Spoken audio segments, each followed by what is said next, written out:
हाय पिलामाने समस्त को ओडिया सार वेब यूट्यूब चैनल को स्वागत।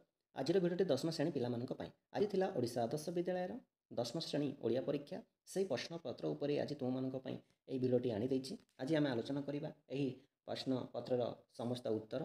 ଆଶା କରୁଛି ସମସ୍ତଙ୍କର ଆଜିର ପରୀକ୍ଷା ବହୁତ ଭଲ ହୋଇଥିବ। କାହାର କେମିତି ହେଲା କମେଣ୍ଟରେ ଜଣାଇବ। ଚାଲ ଆମେ ଆରମ୍ଭ କରିବା। ଦେଖିପାରୁଥିବ ପିଲାମାନେ ଏ ହେଲା ପ୍ରଶ୍ନପତ୍ର। ପ୍ରଥମରେ ଗୋଟେ ଅନୁଚ୍ଛେଦ ଅଛି, ତାକୁ ଆମେ ସ୍କିପ୍ କରିବା। 2 ନମ୍ବର ଅଛି ପିଲାମାନେ ଦେଖ, ଯେକୌଣସି ଗୋଟିଏ ବିଷୟରେ ରଚନା ଲେଖ। ଛାତ୍ରଛାତ୍ରୀ ଜୀବନରେ ଶୃଙ୍ଖଳା, ପରିବେଶ ସୁରକ୍ଷା, ଜାତୀୟ ସଂହତି, ଯେକୌଣସି ଗୋଟିଏ କରିବାର ଅଛି।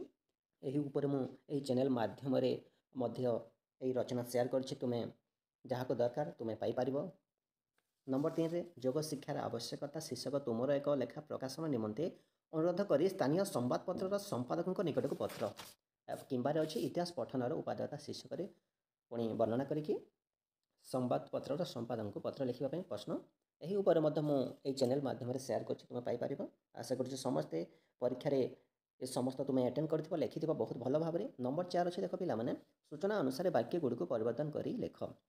ଆଗରୁ ମଧ୍ୟ ମୁଁ କହିଥିଲି ପିଲାମାନେ, ହାଫିଲି ସିଲାବସ୍ରେ ତୁମର କିମ୍ବା ଆଗକୁ ଯାହା ବି ଆସିବ CBSE ବୋର୍ଡ଼ ଏକ୍ଜାମ୍ରେ କେବଳ ବାକ୍ୟ ରୂପାନ୍ତରରୁ ସରଳ, ଯୌଗିକ, ଜଟିଳରୁ ହିଁ ପ୍ରଶ୍ନ ଆସିବ। କିନ୍ତୁ ଏହି ପ୍ରଶ୍ନପତ୍ରରେ ତୁମେ ଦେଖିପାରୁଥିବା ନାସ୍ତିସୂଚକ ଓ ବିସ୍ମୟସୂଚକ ବାକ୍ୟ ମଧ୍ୟ ଅଛି, କିନ୍ତୁ ତାହା ଭୁଲ ଅଟେ। ଏହା ଉପରେ ତୁମ ସାର୍ମାନେ କିଛି ପ୍ରଶ୍ନ ଚେଞ୍ଜ ମଧ୍ୟ କରିପାରନ୍ତି। ଯଦି କରିନାହାନ୍ତି ଗ୍ରେସ୍ ମଧ୍ୟ ପାଇପାରିବ। ନମ୍ବର 4ର ଆଇ ଦେଖ, ତୁମେ ଭଲ ପଢ଼ିଲେ ଭଲ ଫଳ ପାଇବ। ତାର ଉତ୍ତର କ'ଣ ହେବ? ୟାକୁ କ'ଣ ଯୌଗିକ ବାକ୍ୟରେ ପରିବର୍ତ୍ତନ କରିବାର ଅଛି। ତାର ଉତ୍ତର ହେବ ତୁମେ ଭଲ ପଢ଼ିବ ଓ ଭଲ ଫଳ ପାଇବ। ସେକେଣ୍ଡ ଆଇ ନମ୍ବର ଦେଖ, ମୁଁ ଯେଉଁ ଜିନିଷଟି ବରାଦ ଦେଇଥିଲି ଆଣିଛ। ୟାକୁ ସରଳ ବାକ୍ୟରେ ରୂପାନ୍ତର କରିବାର ଅଛି। ଉତ୍ତର ହେବ ମୁଁ ବରାଦ ଦେଇଥିବା ଜିନିଷଟି ଆଣିଛ, ପ୍ରଶ୍ନସୂଚକ ଚିହ୍ନ ରହିବ। ଥାର୍ଡ଼ ଆଇ ଅଛି, ସତ୍ୟବାଦୀ ସର୍ବଦା ନିର୍ଭୀକ। ଜଟିଳ ବାକ୍ୟ ଲେଖିବାର ଅଛି। ଉତ୍ତର ହେବ ଯିଏ ସତ୍ୟବାଦୀ ସେ ସର୍ବଦା ନିର୍ଭୀକ। ଆଇଭିରେ ଅଛି ପିଲାମାନେ ଦେଖ, ନିଷ୍ଠାପର ଉଦ୍ୟମ କଲେ ସୁଫଳ ମିଳିବ। ନାସ୍ତିସୂଚକ ବାକ୍ୟ, ଆଉଟ୍ ଅଫ୍ ସିଲାବସ୍ କୋଶ୍ଚିନ୍ ପିଲାମାନେ, ତଥାପି ମୁଁ ଉତ୍ତର ଏଠି କହିଦେଉଛି। ଉତ୍ତର ହେବ ନିଷ୍ଠାପର ଉଦ୍ୟମ ନ କଲେ ସୁଫଳ ମିଳିବ ନାହିଁ। ଭି ନମ୍ବର, ଭାରତର ଭବିଷ୍ୟତ ଖୁବ୍ ଉଜ୍ଜଳ। ଏ ମଧ୍ୟ ଆଉଟ୍ ଅଫ୍ ସିଲାବସ୍ ବିସ୍ମୟସୂଚକ ବାକ୍ୟ ଲେଖିବାର ଅଛି। ଉତ୍ତର ହେବ କ'ଣ? ଭାରତର ଭବିଷ୍ୟତ କି ଉଜ୍ଜଳ। VI ନମ୍ବର, ଜୋର ଯାହାର ମୂଲକ ତାର। ସରଳ ବାକ୍ୟ ଲେଖିବାର ଅଛି। ଉତ୍ତର ହେବ ଜୋର ଥିବା ଲୋକ ମୂଲକ ପାଏ। ନମ୍ବର 5 ଦେଖ ପିଲାମାନେ, ଶୁଦ୍ଧ ପ୍ରୟୋଗ ଆଧାରରେ ଠିକ୍ କରି ଲେଖ। ଯାତାୟାତ, ଉତ୍ତର ହେବ ଯାତାୟାତ, ତା ଶୁଦ୍ଧ ରୂପ। ତାପରେ ଅଛି ଦେଖ ଧୂମ୍ରପାନ, ତା ଶୁଦ୍ଧ ରୂପ ହେଲା ଧୂମପାନ। ତାପରେ ଅଛି ଦାଶରଥୀ ଅଛି, ଥରେ ଦୀର୍ଘିକାର ମାତ୍ରା ଅଛି, ତାକୁ ଆମେ ଲେଖିବା ହର୍ଷିକାର ମାତ୍ରା ଦାଶରଥୀ। ତାପରେ ଆଇଭିରେ ଅଛି ପ୍ରତ୍ୟେକ, ଏମିତି ପ୍ରତ୍ୟେକ ଲେଖାଯିବ। ତାପରେ କୃଷ୍ଣ ଦେଖିପାରୁଛ ପିଲାମାନେ। ତାପରେ ଶାରୀରିକ, ଏ ହେଲା ତାର ଶୁଦ୍ଧ ରୂପ। ନମ୍ବର 6ରେ ଅଛି ସରଳାର୍ଥ। ଆଇରେ ଅଛି ଏମାନେ ପୁଷ୍ପିତ ପଳାଶ ବନରେ ଦେଖନ୍ତି ବିଦ୍ରୋହର ବହ୍ନି, ସ୍ଥଳ ପଦ୍ମରେ ଦେଖନ୍ତି ଆହବର ରକ୍ତ ଓ ଆନନ୍ଦ କୃଷ୍ଣ ଚୂଡ଼ାରେ ଦେଖନ୍ତି ଅନାଗତ ଯୁଗର ରକ୍ତ କେତନ। ଏହି ସରଳାର୍ଥ ଆସିଅଛି ଜନ୍ମଭୂମି ପ୍ରବନ୍ଧରୁ। ଲେଖକ ହେଉଛନ୍ତି କୃଷ୍ଣଚନ୍ଦ୍ର ପାଣିଗ୍ରାହୀ। ଆଶା କରୁଛି ଏହି ସରଳାର୍ଥ ତୁମେମାନେ ସମସ୍ତେ ଆଟେଣ୍ଡ କରିଥିବ, ବହୁତ ଭଲ ଭାବରେ ଲେଖିଥିବ। ସେକେଣ୍ଡ ଆଇରେ ଅଛି ବିରାଟ ସାଗର ଆଜି ଦୁର୍ଲକ୍ଷ ହୋଇ ନାହିଁ କି ତୁଙ୍ଗ ହିମାଳୟ ଦୁରୂହ ହୋଇ ରହି ନାହିଁ। ଏ ହେଲା ସଭ୍ୟତା ଓ ବିଜ୍ଞାନ। ଲେଖକ ହେଉଛନ୍ତି ବଂଶୀଧର ସାମନ୍ତରାୟ।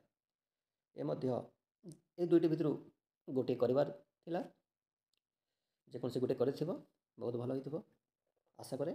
ନମ୍ବର 7 ଅଛି ଦେଖ, ସଂକ୍ଷେପରେ ଉତ୍ତର ଲେଖ। ଯେକୌଣସି 3ଟି ପାଇଁ ଅଛି। 7ର ଆଇ, ଜନ୍ମଭୂମିକୁ ଧାତ୍ରୀ ଓ ଶିକ୍ଷୟିତ୍ରୀ କହିବାର କାରଣ କ'ଣ? ଉତ୍ତର, ଜନ୍ମଭୂମି ପ୍ରବନ୍ଧରେ କୃଷ୍ଣଚନ୍ଦ୍ର ପାଣିଗ୍ରାହୀ ଜନ୍ମଭୂମିକୁ ଧାତ୍ରୀ ଓ ଶିକ୍ଷୟିତ୍ରୀ ସହ ତୁଳନା କରିଛନ୍ତି। କାରଣ ଧାତ୍ରୀ ଯେପରି ସେବା ଯତ୍ନ କରି ଶିଶୁକୁ ବଢ଼ାଏ ଏବଂ ଶିକ୍ଷୟିତ୍ରୀ ଯେପରି ଶିଶୁକୁ ଅନେକ କଥା ଶିଖାଏ, ଠିକ୍ ସେହିପରି ନିଜ ପଲ୍ଲୀ ଗ୍ରାମରୁ ଲେଖକ ଶିଶୁ ସମୟରେ ନିଜକୁ ପରିପୁଷ୍ଟ କରିବାକୁ ଖାଦ୍ୟ ଓ ଅନେକ ଭଲ ମନ୍ଦ କଥା ଶିଖିବାର ସୁଯୋଗ ପାଇଛନ୍ତି। ସେକେଣ୍ଡ ଆଇ ନମ୍ବର, ଶ୍ରୀକୃଷ୍ଣଙ୍କ ବଂଶର ଶେଷ ଅବସ୍ଥା କ'ଣ ହୋଇଥିଲା? ଉତ୍ତର ହେବ ଶ୍ରୀକୃଷ୍ଣଙ୍କ ବଂଶଧରମାନେ ପ୍ରଭାସ ତୀର୍ଥର ଏରକାର ବନରେ ପରସ୍ପରକୁ ହାଣି ଧ୍ୱଂସ ହୋଇଯାଇଥିଲେ। ଥାର୍ଡ଼ ଆଇ ନମ୍ବର, ଗ୍ରାମର ସାଧାରଣ ଯୁବକମାନେ କିପରି ସମୟ ବିତାନ୍ତି?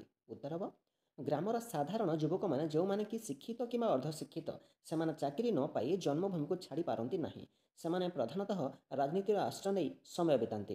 ସେମାନଙ୍କ ଭିତରୁ କେହି ହୋଇଥାନ୍ତି କଂଗ୍ରେସୀ, କେହି ଗଣତାନ୍ତ୍ରୀ, କେହି କମ୍ୟୁନିଷ୍ଟ ଓ କେହି socialist.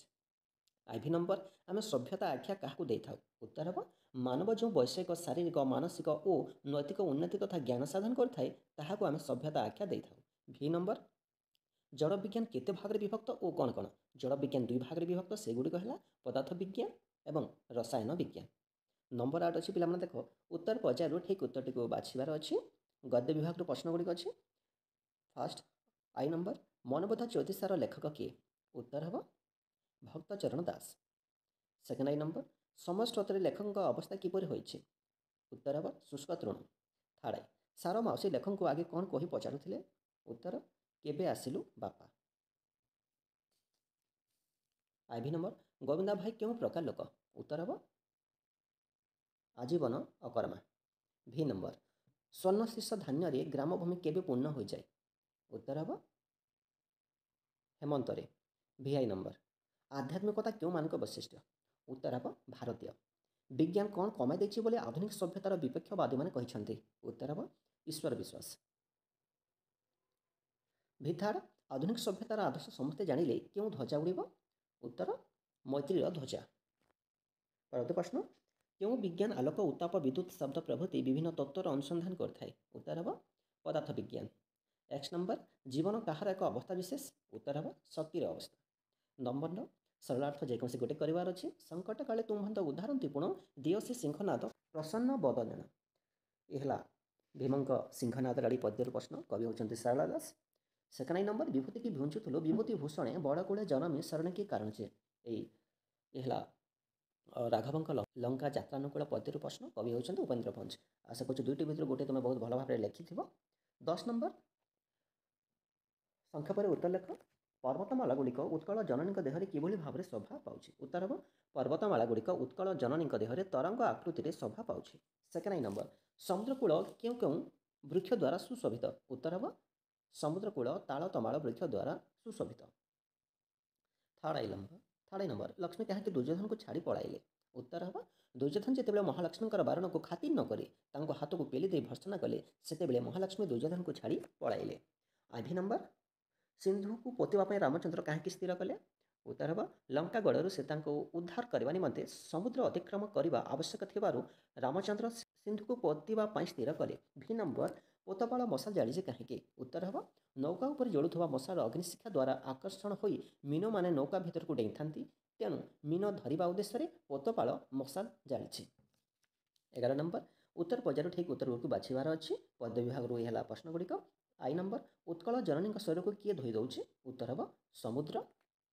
Second I number Utkal प्रदेश क्यों पूर्ण बोली कहुई उत्तर हम पुण्य तीर्थ क्षेत्र।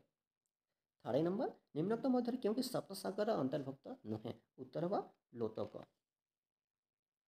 आईवी नंबर किए कैलाश को उपाड़ी नौला उत्तर हम अश्लेषा दैत्य। भि नंबर शंख कहले क्यों संख्या को बुझाए उत्तर हम 1 लक्ष कोटी। भि आई नंबर जलाधिपति देवता किए उत्तर हम वरुण। भि सेकेंड आई झिंगारी कहार प्रभाव प्रचार करुछि उत्तर हम निशिथिनी। भि थर्ड कवितार चिलिकार क्यों दृश्य वर्णना करा जायछि उत्तर हम संध्याकालीन दृश्य। आई एक्स अंगदंक पिता शत्रु किए उत्तर होउछन्ति रामचंद्र। एक्स राघवंक लंका यात्रानुकूल कवितार कवि किए उत्तर हम उपेन्द्र भंज। 12 नंबर प्रश्न गल्प विभाग प्रश्न गुड़िक अच्छी क्यों काठ गोदामरू काठ अणा जाइथिला उत्तर हम भारत काठ गोदामरू काठ अणा जाइथिला। चाकर पिलाटीर नाँ कौन चाकर पिलाटीर नाँ है चैतन्य। थर्ड आई काठुरिया सकाळु कौन पी आसीथिला काठुरिया सकाळु कौन Sai तोराणी P आसीथिला। Ivy number Basant Kumar Satpathy क्यों गल्प संकलन ओडिशा साहित्य एकाडेमी पुरस्कार पाइथिले उत्तर हम आंटी रोमांटिक। भि नंबर सुब्रंक स्त्री नाम कौन उत्तर हम प्रीति सुब्रंक स्त्री नाँ है प्रीति। भि आई नंबर पूरबी मोर सहपाठिनी यह कहार उक्ति यह है सुब्रक उक्ति। भि सेकेंड आई महापात्र झीर नाँ कौन महापात्र झीर नाँ है बेबी। भि थर्ड प्रीति कानी कि जलखिया नहीं आसला प्रीति कानी चाउल भजा नहीं आसला। ये पिलामाने आज प्रश्नपत्र आलोचना आउ पिलामाने आज तुम परीक्षा केमती है निश्चित भाव में कमेंट रे जनइब। आशा करूँ भिडियो समस्त को भल लगी केमती लगला कमेंट जनइबे भल लगी लाइक करेंगे चैनल को नुआ आसते सब्सक्राइब करदेवे और जो मैंने व्हाट्सएप ग्रुप में जॉइन होना मुझे डिस्क्रिप्शन में लिंक शेयर कर तुम्हें पाइपर और ये क्वेश्चन पीडीएफ मत जहाँ दरकार मोर डिस्क्रिप्शन में शेयर कर तुम्हें देखिपार डाउनलोड कर पुणी देखा पिलाने आउ एक भिडियो समस्त को बहुत बहुत धन्यवाद।